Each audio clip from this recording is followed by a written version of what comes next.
tetapi juga untuk orang-orang yang percaya kepadaku oleh pemberitaan mereka, supaya mereka semua menjadi satu, sama seperti Engkau, ya Bapa, di dalam aku dan aku di dalam Engkau, agar mereka juga di dalam kita, supaya dunia percaya bahwa Engkaulah yang telah mengutus aku, dan aku telah memberikan kepada mereka kemuliaan yang Engkau berikan kepadaku, supaya mereka menjadi satu, sama seperti kita adalah satu.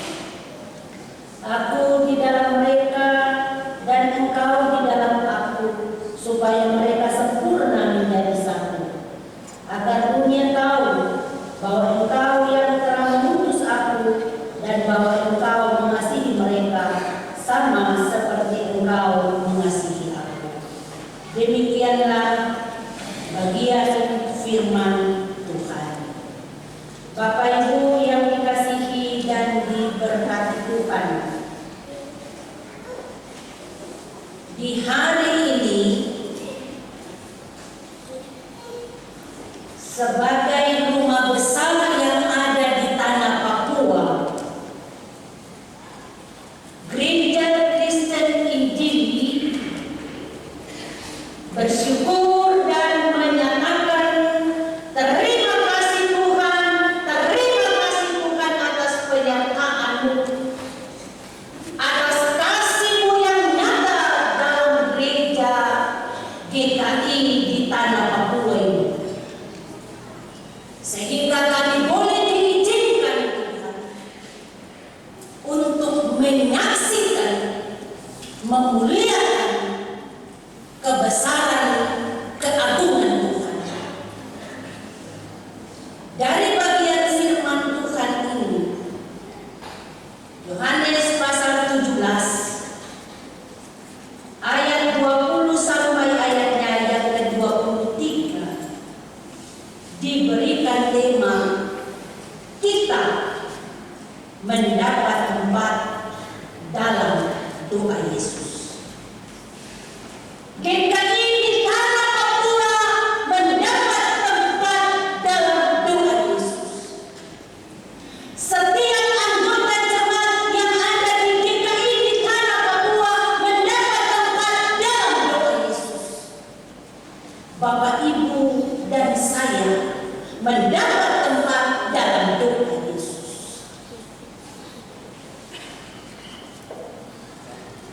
Di minggu ini nampak menarik Bapak Ibu jemaat sekalian. Bahkan di bulan ini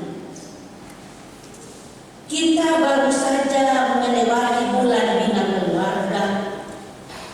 Di sepanjang bulan September yang dilaksanakan secara sinodal di seluruh GKI di tanah Papua, kita jemaat Efata pun melakukan yang namanya bulan Bina Keluarga. Tanggal 1 Oktober 2023, seluruh GKI di tanah Papua merayakan perjamuan kudus Oikumene ini. Dan hari tanggal 26 Oktober, hari Kamis, kita boleh bersyukur kepada Tuhan sebagai kepala gereja atas penyertaan bagi Gereja Kristen Injili di tanah Papua. Besok jangan lupa 27 Oktober bagi kita, Bapak, Ibu, dan saya yang tinggal di tanah Papua ini, kita akan memperingati hari ulang tahun Injil masuk di tanah Moi yang ke-96 tahun.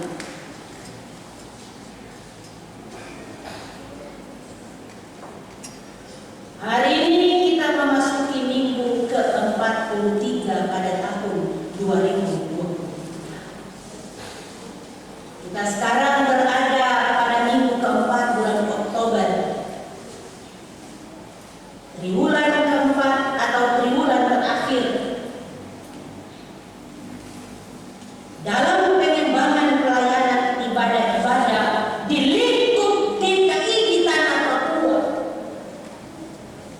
Fokus pada tahun 2023 ini adalah pembaruan dengan aras pembaruan pada triwulan keempat tahun 2023 bagi GKI, dengan tujuan agar pembaruan yang dilakukan maka ada penyertaan kasih karunia Tuhan, anugerah Tuhan bagi GKI, sehingga GKI akan menjadi fase di mana dibangkitkan oleh karunia dan anugerah Tuhan menjadi berkat bagi bangsa-bangsa. Pembacaan bagian yang telah kita baca tadi bersama menjadi bagian yang ditetapkan oleh Sinode GKI di Tanah Papua bagi kita hari ini untuk kita renungkan bersama-sama dengan sorotan tema kita mendapat tempat dalam doa Yesus. Nats ini berisi doa Yesus bagi komunitas orang percaya. Nats ini menjadi bagian yang sangat penting yang merupakan doa Yesus bagi para murid, bagi gereja, bagi jemaat sebelum Yesus menjalani jalan salib. Namun doa Yesus ini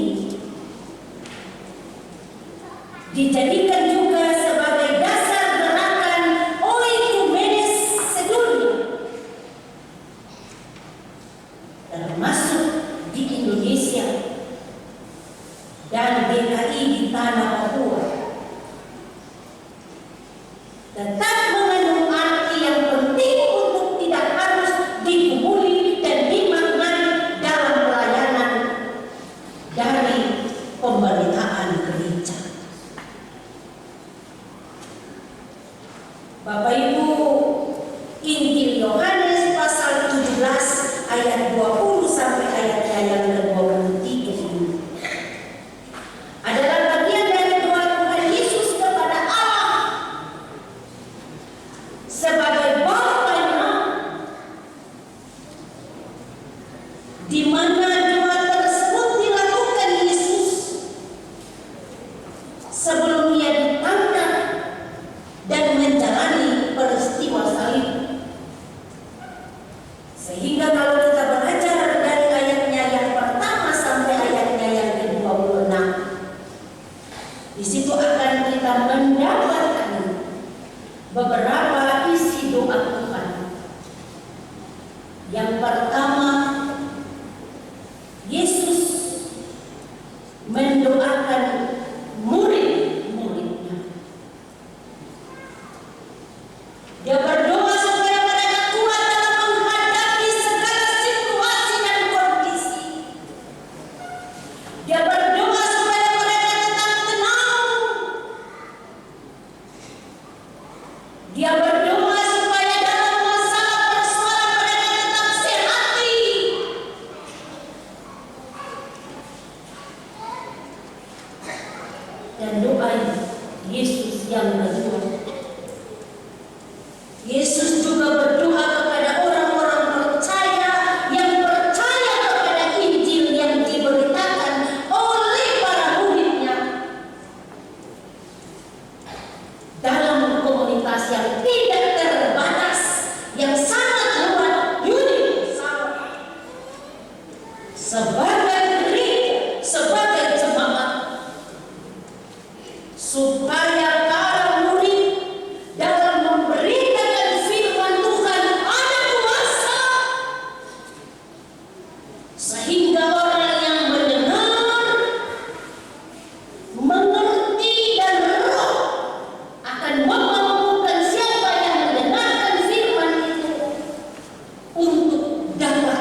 Yesus berdoa semoga mereka menjadi satu dengan kita,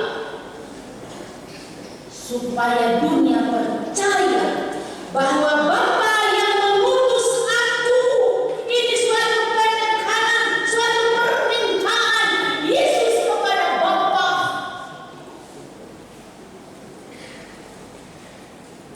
Selanjutnya Yesus pun berdoa pada ayatnya yang ke-22. Dan aku telah memberikan kepada mereka kemuliaan yang Bapa berikan kepadaku. Kemuliaan yang Bapa berikan kepada aku. Aku adalah Yesus, aku telah berikan kemuliaan itu kepada para murid dan juga kepada orang-orang yang percaya atas pemberitaan firman Tuhan dari para murid, supaya mereka setelah menerima kemuliaan itu, mereka menjadi satu, sama seperti kita adalah satu.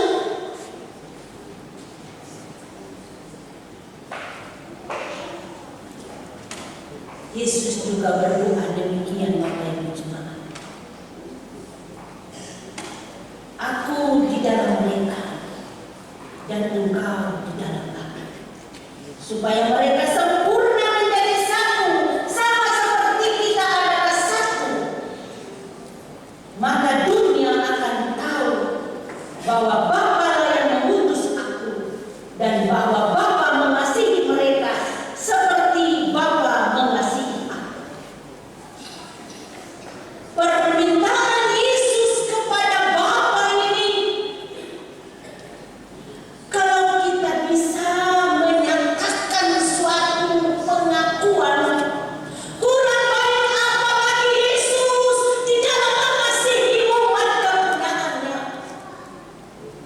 Dia tidak egois, Bapak Ibu, tapi dia memikirkan para murid, dia memikirkan orang lain, dia memikirkan bangsa lain. Ini satu sifat yang sangat luar biasa yang perlu kita teladani.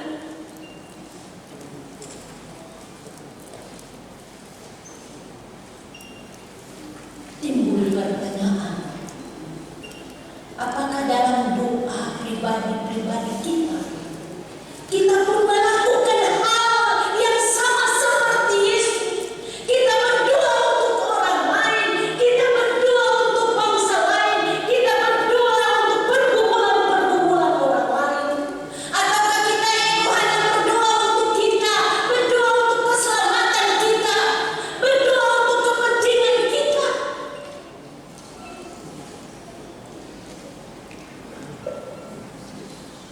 Melalui doa Yesus ini, penulis yaitu Yohanes bermaksud menegaskan harapan Yesus bagi orang percaya kepadanya, baik sebagai gereja, sebagai komunitas maupun sebagai institusi. Bapak Ibu, saudara-saudari, anak-anak yang dikasihi dan diberkati Tuhan, memasuki usia yang ke-67 tahun, GKI di Tanah Papua memiliki 3 harapan yang berawal dari doa auto di Kuawi Manokwari sebelum ia tutup usia pada tanggal 10 November tahun 1862.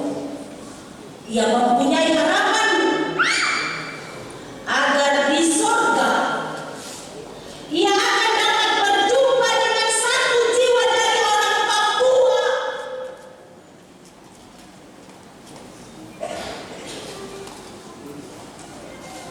Tiga tahun setelah kematiannya,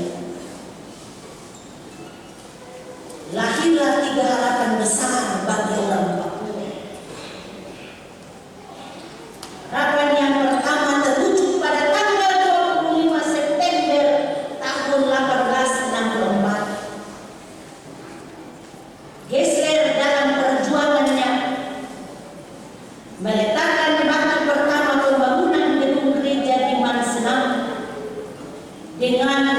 diberikan nama harapan. Artinya, dalam situasi-situasi yang terjadi pada waktu itu, orang Papua harus punya harapan dan mampu melihat jauh ke depan, bahwa ke depan ini akan banyak persaingan. Ke depan ini kalau kita tidak kuat iman, kita tidak kuat tentang doa kita ini tanah Papua, dengan adanya kemajuan yang begitu pesat di bidang teknologi dan informatika, maka kita akan kalah bersaing, maka kita juga akan mengalami suatu goncangan yang luar biasa, di mana keyakinan kita yang begitu minim dibandingkan dengan pemberitaan dan informasi-informasi yang begitu gencar membuat kita akan goyah. Dan ini juga merupakan suatu tantangan besar bagi kita, bagi orang-orang Papua. Orang Papua bukan maksudnya yang keriting-keriting, kita semua anggota jemaat yang ada di gereja Kristen Injili di tanah Papua ini. Harapan yang kedua, pada tanggal 26 Oktober tahun 1956, sidang Sinode Sinting yang berlangsung di Abepura saat itu, banyak orang yang ragu dan bertanya, apakah GKI bisa berdiri sendiri? Apakah GKI punya modal? Tetapi terbukti keraguan itu hilang seketika saat peresmian gedung gereja yang kemudian diberi nama GKI Harapan. Bapak Ibu, harapan yang ketiga, pada bulan Desember 1962, suasana emosional yang menggebu-gebu antara bangsa Papua dan Belanda, di mana terjadi gejolak politik yang hebat antara Belanda dan Indonesia, dan korbannya adalah bangsa Papua saat peralihan berlangsung. Walaupun gejolak politik sangat kuat waktu itu, tapi para pendiri gereja Kristen Injili, salah satunya adalah almarhum pendeta FJS Rumaini, yang mengatakan kita harus punya pengharapan. Itulah GKI, Pengharapan Jayapura, yang dibangun tahun 1962 di tengah-tengah gejolak yang terjadi, yang menandai betapa hebatnya pengaruh GKI pada masa-masa peralihan. Jadi Bapak Ibu jemaat, GKI di tanah Papua dalam merayakan HUT yang ke-67 tahun dan menyongsong masa depan, maka tiga harapan ini harus menjadi suatu prioritas dan juga harapan-harapan dari jemaat-jemaat yang tersebar di GKI di tanah Papua ini. Harapan-harapan besar untuk membawa gereja ini ke masa depan yang Allah inginkan, maka jangan terlepas yang namanya doa itu. Para pendeta, anggota jemaat, majelis jemaat, badan pelayan ini, kami satu hati dengan suatu harapan yang pasti bahwa apa yang telah kami miliki di hari ini karena harapan besar dari pendiri-pendiri GKI di tanah Papua, jangan kita abaikan. Tapi mari kita punya harapan yang besar dalam doa,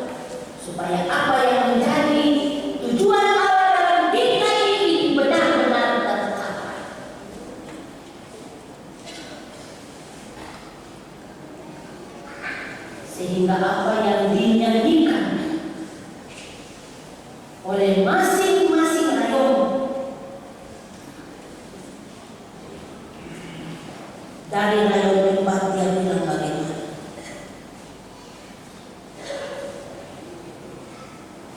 kasih sayang Tuhan kepada Papua dan tanah Papua dan tanah Moi luar biasa nyata dalam pemberitaan firman Tuhan.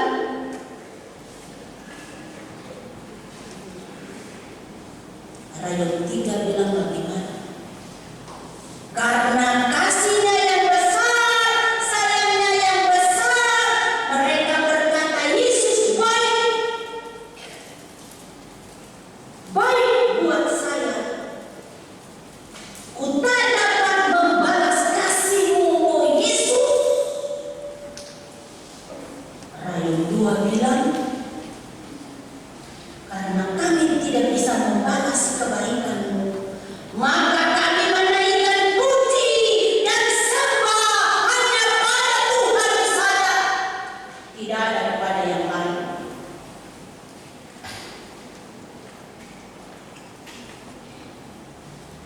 Rayon 1 bilang, kalau kamu puji, kamu sembah, mari kita semua sama-sama sebagai gereja Kristen Injil di tanah Papua, kita berdiri satu hati untuk bersaksi demi kemuliaan nama Tuhan. Memberkati kita dengan firman-Nya. Selamat ulang tahun. Tuhan memberkati. Amin.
Cinta